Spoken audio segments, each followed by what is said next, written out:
Bir жарым дос. Хан баласына қазына береді. Өзіңе досшы дейді. Баласы 100 дос тауып келдім дейді. 40 жыл хан болып, менде 1,5 ғана дос бар. Сен қалай бір жолғы сапарда 100 дос таптың? Дейді әкесі. Сөйтіп 1,5 достың тарихын айтады. Оның бір досы бай, жарты досы кедей екен. Хан сол екеуін сынамақ болады.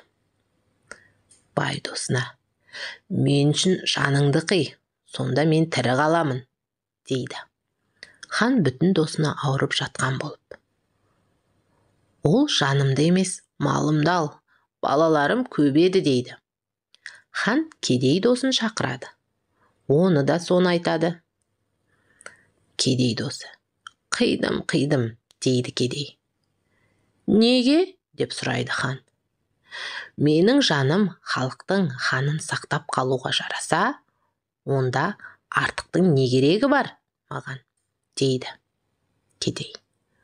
Сондан соң хан кедейді бүтін, байды жарты досым деп санаған екен.